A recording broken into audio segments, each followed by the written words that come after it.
A paz, meus irmãos, tudo bem com vocês? Que o Senhor Jesus abençoe a vida de vocês grandemente, em nome de Jesus. Mais um vídeo para o nosso canal Trombeta de Deus, glória a Deus. Nós vamos falar sobre o mistério da iniquidade. Nós, nos últimos vídeos, apesar de eu ter demorado um pouquinho para gravar, peço até perdão para os irmãos, é uma correria, acaba que muito grande, né? Mas nós estávamos falando sobre o mistério da iniquidade, né? Nós falamos essa questão da besta da terra, que ela tem a operação do erro e esse mistério da iniquidade, que são praticamente a mesma coisa, explicado de formas diferentes, e está representada ali, né? Ela tem duas cabeças, então tem todo o resumo aí nos vídeos anteriores, você pode olhar na playlist aí das bestas da terra e da besta do mar, né? Nós estamos falando sobre essas duas bestas, já falamos da do mar, agora nós estamos na da terra. Então nós vamos compreender agora o que é esse mistério, né? Como que ele opera? Ele já está em operação? Sim, já respondo desde agora que o mistério está em operação. Agora, desde quando, né? Na época de Paulo, na época de João, na época dos apóstolos, o mistério já operava. Paulo, inclusive, fala sobre esse assunto. Eu vou até ler o texto primeiro, para depois a gente já ter ele em mente, na hora que a gente estiver conversando aqui na hora do vídeo, tá bom? Estiver destrinchando esse assunto do mistério da iniquidade e da operação do erro. Então vamos lá, olha só. O texto que Paulo vai falar sobre isso é 2 Tessalonicenses, capítulo 2, versículo 7 ao 12. Eu vou ler, nós vamos ler bastante nesse vídeo, tá? Até para compreender o assunto, que ele permeia por toda a palavra de Deus e se inicia lá nos céus, essa operação do erro. Você vai entender isso hoje em nome de Jesus. Então vamos lá? 2 Tessalonicenses, capítulo 2, versículo 7 ao 12. Vamos lá, Pois o mistério da iniquidade já opera, somente há um que agora o detém até que seja posto fora. E então será revelado esse iníquo, a quem o Senhor Jesus matará com o sopro da sua boca e o destruirá com a manifestação da sua vinda. E esse iníquo, cuja vinda é segundo a eficácia de Satanás, com todo o poder e sinais e prodígios de mentira. Você viu? Aqui ele está falando da besta da terra, que vai operar esses sinais e prodígios diante da primeira besta. E com todo o engano de injustiça para os que perecem, porque não receberam o amor da verdade para serem salvos. Viu? Tem uma condição. Eles recebem essa operação do erro, eles entram, participam desse mistério da iniquidade, porque eles rejeitam, não recebem o amor da verdade. Eles optaram, foi uma escolha deles não receber a verdade. E por isso, porque eles não receberam esse amor da verdade, tem que ficar claro para a gente não confundir. Foi uma escolha de cada um não aceitar o amor da verdade que é Cristo. Então tá, e por isso Deus lhe envia a operação do erro para que creiam na mentira, para que sejam julgados todos os que não creram na verdade, antes tiveram fazendo justiça. Ou seja, Deus usa a operação do erro, o mistério da iniquidade, para julgar aqueles que não creram em Jesus, aqueles que não andaram na santidade, aqueles que não viveram em amor e escolheram viver no pecado, amaram mais o mundo do que a Deus. Lembra que Jesus falou assim, amaram mais as trevas do que a luz. É isso aí. Então, quando a pessoa ela escolhe não servir a Deus, ela recebe a operação do erro e começa a se afundar, porque ela começa a se tornar uma com o inimigo, começa a praticar as mesmas obras que eles, e ele é enganador, sedutor, mentiroso, pratica todo tipo de maldade, então a pessoa começa a ficar dessa forma, certo? Então Paulo já fala que desde a época dele, esse mistério da iniquidade, a operação do erro, acontece. Então, só que quando você vai olhar para a palavra, não foi na época dele, após Jesus vir à Terra, que começou. Não, nós vamos ler alguns textos aqui, lá em Isaías, que essa operação do erro começou lá no coração de Satanás, no céu. Quando Deus fez Satanás, Lúcifer, ele não era mal. Ele não tinha maldade no coração. Tanto que o texto bíblico fala que a maldade nasceu no coração dele. Então, ou seja, a maldade nasceu e ele deu lugar para ela e seduziu terça parte dos anjos para praticar a mesma maldade, aquele mesmo ato de querer tomar o lugar de Deus. E assim começou o mistério da iniquidade e a operação do erro nos céus, antes de nós sermos criados. Vamos ver esse texto? Nós vamos ler, peço que os irmãos tenham paciência, porque os textos são importantes para a compreensão, tá bom? Isaías capítulo 14, versículo 12 ao 19, olha só o que esse texto fala. Como caíste do céu, ó estrela da manhã, filha da alva, como foste lançado por terra, tu que prostravas as nações, e tu que dizia no teu coração, eu subirei ao céu, acima das estrelas de Deus, exaltarei o meu trono, acima dos anjos. Viu só? As estrelas aqui são os anjos. Nas extremidades do norte, subirei acima das alturas das nuvens e serei semelhante ao Altíssimo. Isso ninguém pode desejar. E essa foi a maldade que nasceu no coração de Satanás. Contudo, levado serás ao Sheol, ao mais profundo abismo. Os que te viram te contemplarão, considerar-te-ão e dirão: é este o varão que fazia estremecer a terra e que fazia tremer os reinos? Isso aqui é um ponto do milênio, é um assunto profundo, mas vou te dar a dica. Aqui é quando Satanás é preso e está preso no abismo, e que o anjo pôs selo nele, e aí vai ter o milênio durante 1000 anos. Então, aqui todo mundo vai enxergar visível Satanás lá humilhado e preso. Ia falar, é esse né, que fazia as nações estremecer, que regia a terra com todo tipo de maldade e pecado? Então é isso aí. Ó, 17. Que punha o mundo como um deserto e assolava as suas cidades, e os seus cativos não deixava ir soltos para as suas casas, todos os reis das nações, todos eles, dormem com glória, cada um no seu túmulo, mas tu no seu túmulo, né? Mas tu és lançado da sepultura, como um renovo abominável, coberto de mortos atravessados à espada, como os que descem as pedras da cova, como cadáver pisado aos pés. Aqui, versículo 19, é a batalha da Magedão. Você viu aquele dorme coberto de cadáveres atravessado à espada? Esse aqui são os marcados da besta que vão morrer com a espada que sai da boca do Senhor Jesus, está ligado lá com o Apocalipse, então você tem que lembrar. Então aqui fala a história de Satanás de forma resumida, com detalhes mais focados no início da queda. Ezequiel capítulo 28 também vai falar desse assunto, e nós vamos ler agora, também mais focado no início, quando ele peca, quando ele nasce a maldade no coração dele. Ó, Ezequiel 28, versículo 12 ao 19, olha o que fala esse texto. Filho do homem, levanta uma lamentação sobre o rei de Tiro e diz-lhe. Só um ponto, você pode me falar, não, mas isso aí está falando do rei de Tiro da época de Ezequiel.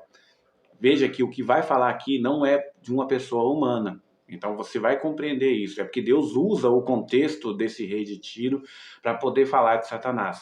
E você vai compreender isso. Ó, presta atenção para você ver. Assim diz o Senhor Deus. Tu eras o selo da perfeição, cheio de sabedoria e perfeito em formosura. Só uma pausinha para você entender. O rei de Tiro não era assim. Nenhum rei da terra foi assim. Nem Salomão foi perfeito na sua trajetória. Quando ele, mesmo ele estando em toda a sua sabedoria, ele caiu. Satanás, ele era perfeito. O pecado nasceu no coração dele. Então ele era perfeito, cheio de sabedoria e perfeito em formosura. Versículo 13. Estiveste no Éden, jardim de Deus. Cobrias-te de todas as pedras preciosas. A cornalha, o topázio, o ônix, a crisólita, o berilo, o jaspe, a safira, a granada, a esmeralda e o ouro. São pedras que ele era coberto. Em ti se faziam os teus tambores e os teus pífaros, ou seja, a música estava intrínseca a ele. No dia que foste criado, foram preparados para ti. Ou seja, a música foi criada junto com ele. Os tambores, tudo foi preparado para que ele pudesse trabalhar com aquilo. Eu te coloquei como um querubim da guarda. Estiveste sobre o monte santo de Deus. Andaste por meio das pedras afogueadas. Elevou-se o teu coração por causa da tua formosura, corrompeste a tua sabedoria por causa do teu esplendor. Por terra te lancei, diante dos reis te pus, para que te contemple, viu? Deus falou como ele era perfeito e como nasceu no coração dele a maldade e como ele foi derrubado. Pela multidão das tuas iniquidades, na injustiça do teu comércio, profanastes os teus santuários. Eu, pois, fiz sair do meio de ti um fogo, que te consumiu a ti, e te tornei em cinzas sobre a terra, à vista de todos os que te contemplavam. Todos os que te conhecem entre os povos estão espantados de ti. Chegastes a um fim horrível e não mais existirá por todo o sempre. Viu? Aqui foi até o fim, até o momento em que entra na eternidade, quando passa pelo trono branco, quando todos os homens que são condenados são lançados no lago de fogo, Satanás, a morte, tudo, o Sheol, e finda, e aí entra a eternidade. Você viu que é um resumo? E fala dessa queda. Então, você vê que nesses dois textos, Deus foca na queda lá de cima, né? Quando ele está perfeito no céu, nasce a maldade e ele é derribado de lá do terceiro céu para o segundo. Agora, nós vamos ler Apocalipse capítulo 12, versículo 3 ao 10, depois vamos pular do 3 ao 17, para você compreender que agora o Senhor vai fazer um resumo todo da trajetória de Satanás e vai focar mais na parte do fim. Veja bem, olha só o que acontece aqui, ó. Versículo 3, tá? Do capítulo 12 de Apocalipse. Vamos lá. Viu-se também outro sinal no céu, eis um grande dragão vermelho, que tinha 7 cabeças e 10 chifres, e sobre a sua cabeça 7 diademas. Você vê aqui que no início Satanás é representado numa serpente, aqui ele está como um dragão vermelho, um grande dragão vermelho. É a evolução do mistério da iniquidade, certo?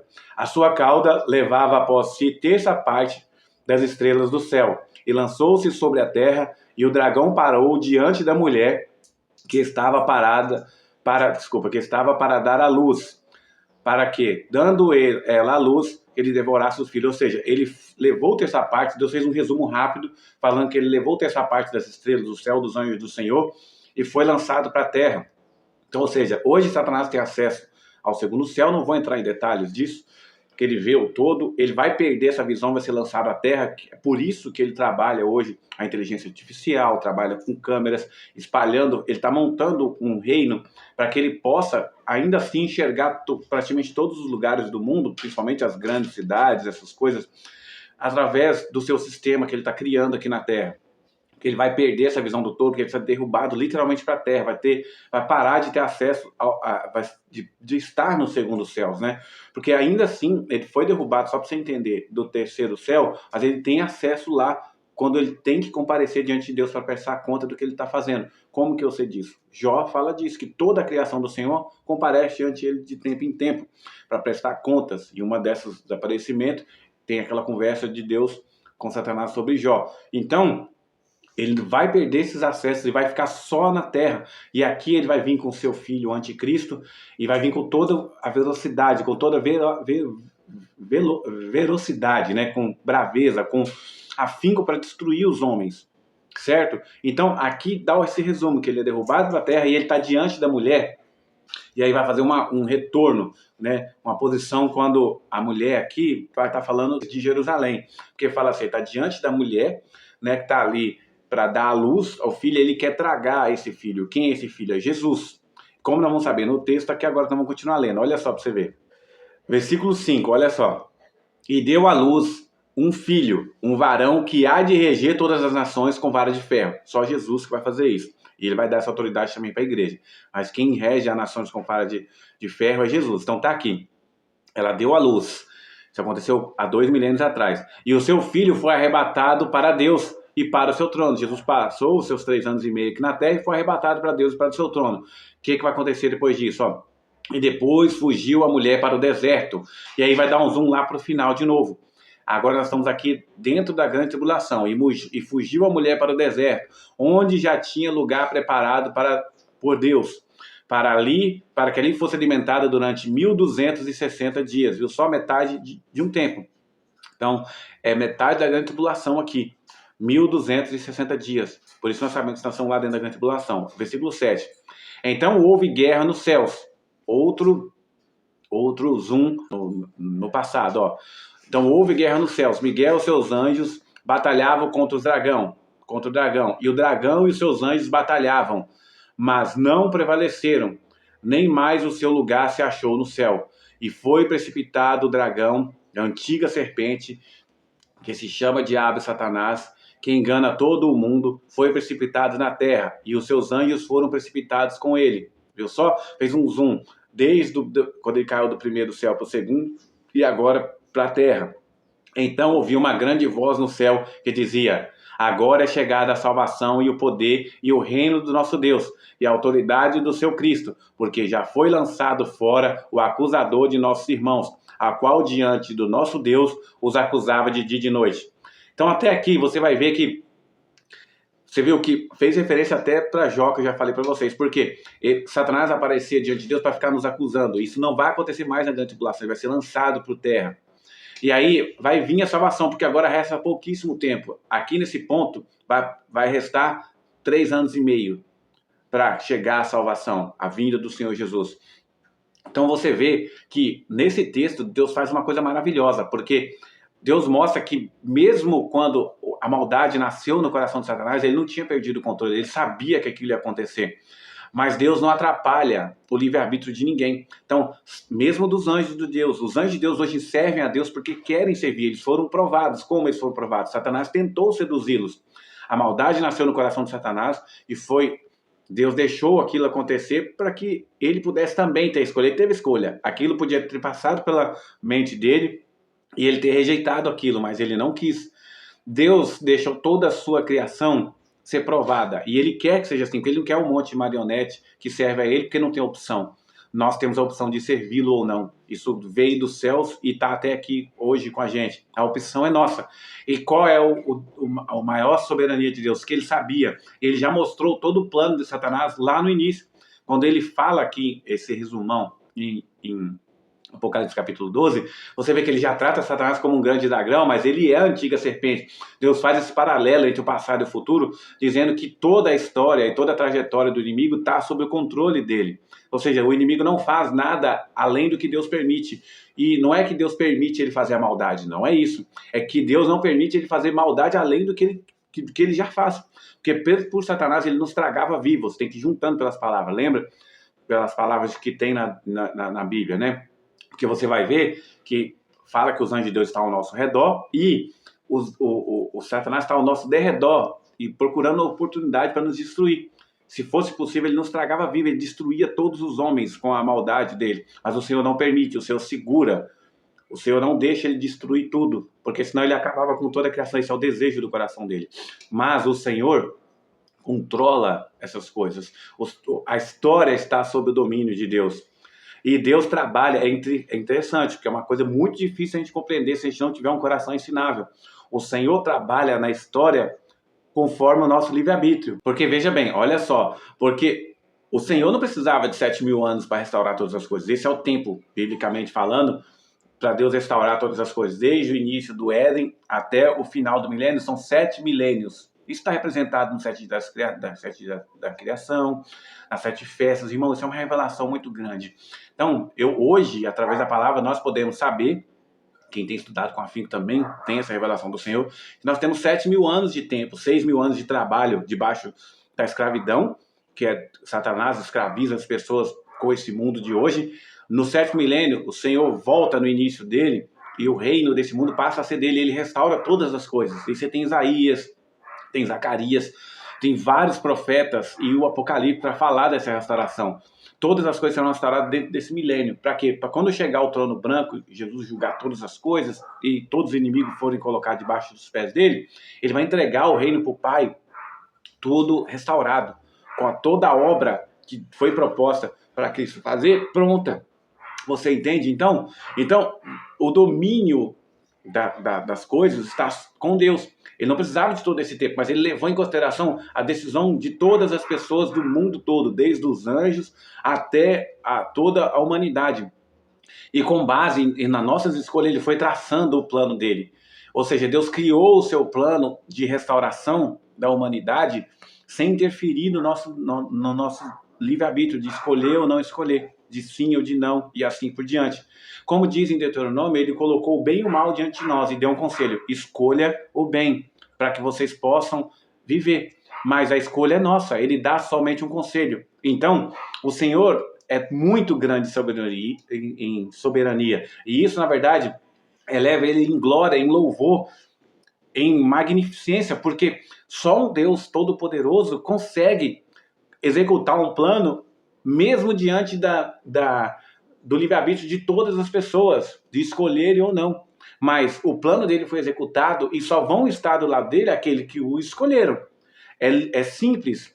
Deus deu a oportunidade de todos se salvarem, mas a escolha é nossa, de escolher ou não. Por isso que às vezes a gente não pensa nas nossas escolhas, que elas têm peso eterno. Então, escolhemos o Senhor, vamos estar eternamente ao lado dele. Não escolhemos, já estamos condenados, como diz João 3:17 e 18. Porque Jesus veio para salvar o mundo, mas quem não crê nele já está condenado. Por quê? Já está debaixo da condenação do pecado, que está vivendo na promiscuidade, na iniquidade. Então, você viu que nesse panorama eu dei uma abertura aqui de leque para vocês compreenderem, mas eu vou continuar lendo o versículo 13, que vai continuar ainda falando do dragão. Olha só, quando o dragão se viu precipitado na terra, ou seja, quando caiu dos céus, foi jogado de lá e está agora na terra, não tem mais a visão do todo, perseguiu a mulher que dera à luz ao filho varão.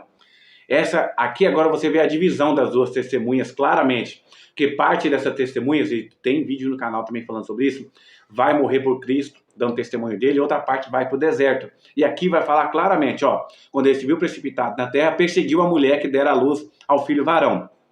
E foram dar, quem deu, ó, só para você ter ideia, quem deu a luz ao filho varão? Foi os homens, através ali do povo judeu, com Maria e tal, deu a luz ao filho varão. Então os homens deram a luz a Cristo, né, como homem. E ele subiu ao céu, então ele perseguiu a mulher que dera a luz ao filho varão. E foram dadas à mulher, olha só, olha essa parte, que lindo. 2 asas da grande águia para que voasse para o deserto, ao seu lugar, onde é sustentada por um tempo e tempos e metade de um tempo, fora da vista da serpente. Aqui Deus vai pegar parte do seu povo e às vezes a gente fica, eu tenho que ir para o deserto, eu tenho que ir para o meio do mato, eu tenho que juntar comida. Não, não é com a nossa própria força. Aqui está claro, o Senhor vai dar as asas e ele vai levar a gente para o deserto. Aqueles que forem para lá, fala a gente, porque são o povo de Deus, mas é parte desse povo que vai para lá. O Senhor vai levar e vai tratar, não vai ser uma coisa que vai levar para lá e a pessoa vai ficar de boa.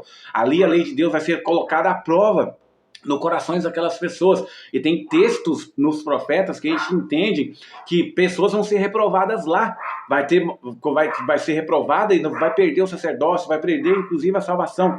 Porque o Senhor vai provar como ele provou no deserto. Vai ser uma provação parecida como aconteceu lá na época de Moisés. Por isso aqui é as testemunhas com o espírito de Moisés. Mas tem as testemunhas que tem o espírito de Elias, que essas vão dar a sua vida até a morte pelo Senhor, assim como aconteceu com aqueles profetas na época de Elias. Olha o versículo 15. E a serpente lançou a sua boca atrás da mulher, água como um rio, para fazer com que ela fosse arrebatada pela corrente. Mas olha o que aconteceu. A terra, porém, acudiu a mulher e a terra abriu a boca e tragou o rio que o dragão lançara da sua boca. Então, ou seja, ela foi levada para o deserto, o inimigo tentou dragar, mas o Senhor escondeu ela, levou ela, a terra ajudou, e ali ela vai ser agora tratada por Deus, colocando o coração de todos que foram levados para lá à prova.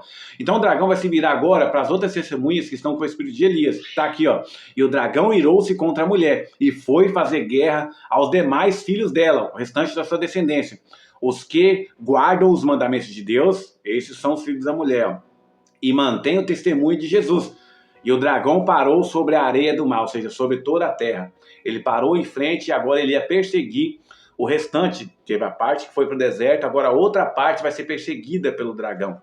E aí o Senhor vai dar essas forças, através do seu Espírito, para essas testemunhas testemunharem do Senhor até a morte, com o Espírito de Elias. Então você viu que as duas testemunhas é a igreja do Senhor, com o Espírito de Moisés e Elias.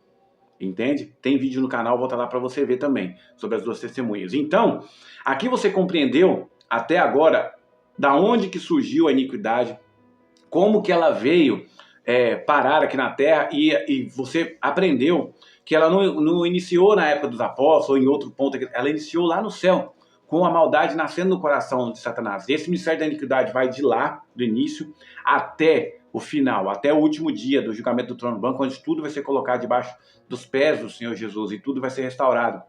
E então, nós entraremos na eternidade sem esse mistério da iniquidade operando, sem operação do erro. Então hoje, nós estamos nesse meio. Nós somos peregrinos nessa terra por conta disso. Nós não somos cidadão desse reino, desse mundo. O reino de Deus está no céu e vai descer para a terra no milênio. Nós reinaremos junto com ele. Reinaremos as nações com vara de ferro, mas será um reino de justiça, de paz, assim como os profetas falaram e o Apocalipse fala. Então, enquanto nós não entramos no milênio, não somos arrebatados, temos nosso corpo transformado e vamos ser reis e sacerdotes junto com o Senhor, Nós estamos aqui nessa terra e o mistério da iniquidade está ao nosso derredor. Por que ao nosso derredor? Porque só nós somos servos de Deus, nós não participamos dele. Mas ele está aqui o tempo todo tentando lançar seta, dados para nós cairmos e sermos emaranhados por esse mistério da iniquidade e a operação do erro nos alcance. Mas o Senhor nos dá graça, se permanecermos firmes, vivendo em santidade, mantendo os pilares da fé firmes, que é orar, jejuar e estudar a palavra e compreender, conhecer o Senhor, vivendo em santidade. Isso vai fazer com que a gente permaneça firme no mistério do Evangelho, que é outro mistério maravilhoso que nós vamos aprender também. Assim alcançamos a salvação, entramos na salvação porque Cristo morreu por nós, e aí nós nos tornamos corpo dele, e se ele ressuscitou, nós também ressuscitaremos. Paulo fala sobre isso, 1 Coríntios capítulo 15. Você viu como é lindo? É uma luta entre o mistério da iniquidade e o mistério do Evangelho. Isso vai estar representado sabe, tem um livro de Enoque, que você vai ver que lá tem duas colunas de fogo, e elas descem do céu, vão descendo até o abismo, e é como se elas estivessem brigando, entrelaçando uma na outra. Isso mostra o início e o fim. Isso vai até o fim, essa luta entre os dois, porque aqui está apresentado no mistério do Evangelho o bem, que Deus propôs diante de nós, e está aqui o mal do lado. A escolha é nossa, aonde nós vamos nos colocar. Nós queremos nos colocar diante do Senhor ou diante do inimigo? A escolha é simples, só tem dois caminhos. Jesus falou isso o tempo todo enquanto ele veio aqui na terra. Está permeado nos evangelhos. Só há dois caminhos. E, infelizmente, né? Porque seria felizmente se ele fosse um caminho apertado, mas o caminho apertado é o nosso. É o caminho correto. É o caminho onde vai se exigir vencer a carne. É o caminho onde vai se exigir negar o nosso eu para servir a Jesus, negar tudo que nós temos em nome do Senhor, enquanto o mistério da iniquidade apresenta um caminho largo, que para a carne é gostoso, pratica todo tipo de erro, de maldade, de promiscuidade, só que esse caminho vai te levar à perdição. Então veja que o mistério da iniquidade, o ápice dele é lá na besta da terra, mas ele está aqui, passando, está representado em homens que praticam a maldade, homens que muitas vezes falam o nome de Deus, mas praticam a maldade, usam o nome do Senhor para praticar o mal. Essas são os falsos profetas, o que está representado inclusive lá também, como nós já vimos na besta terra, é o falso profeta falando, fazendo sinais e prodígios para enganar, seduzir os homens. Entende? Isso vem no meio da gente hoje. Tem muitas pessoas que se dizem servos de Deus, que falam do Senhor, mas são falsos profetas, estão entregando água suja, estão entregando alimento podre.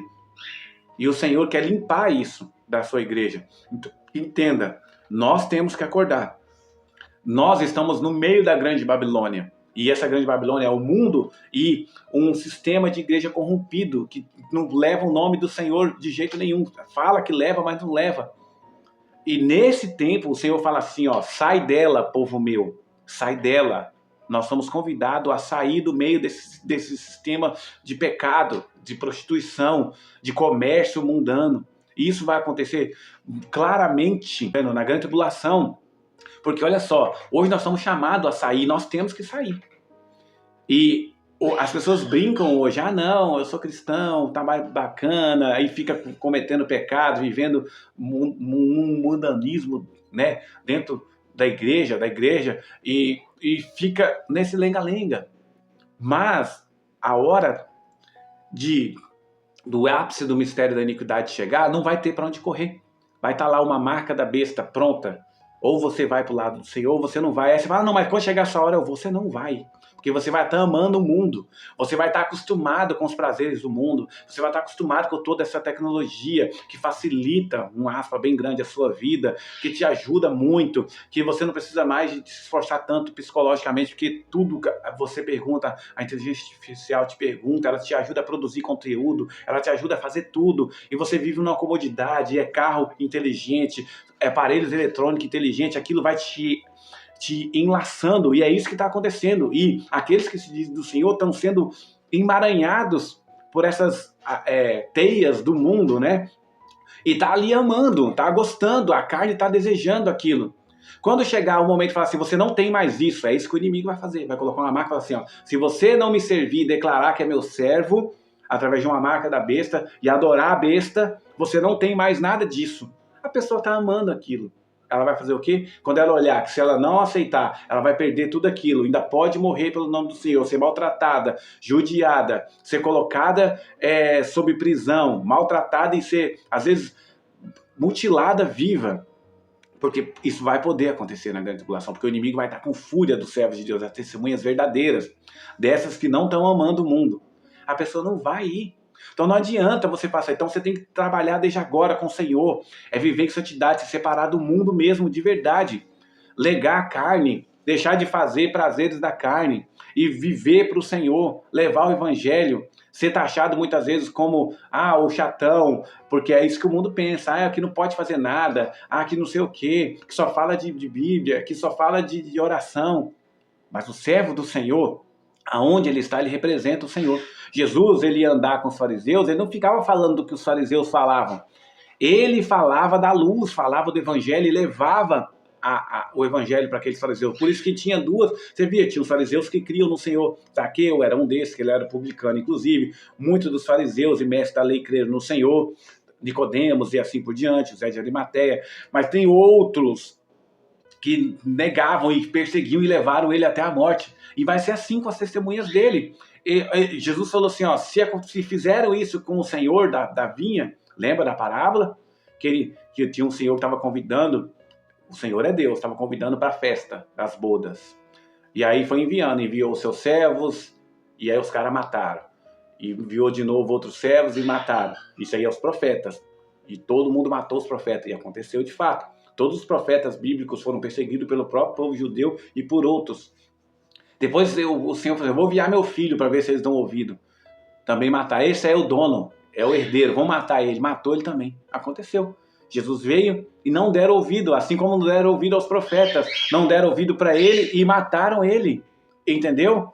E aí ele falou assim, se fizeram isso ao Senhor da vinha, que é o mundo, se fizeram isso ao dono de tudo, quanto mais aos seus filhos, aos seus súditos, que eles enviam, aos seus profetas, aos seus mensageiros. E assim como Deus enviou o profeta antes, ele envia a gente como profeta dele, mensageiro dele, para falar a palavra, e nós vamos ser perseguidos.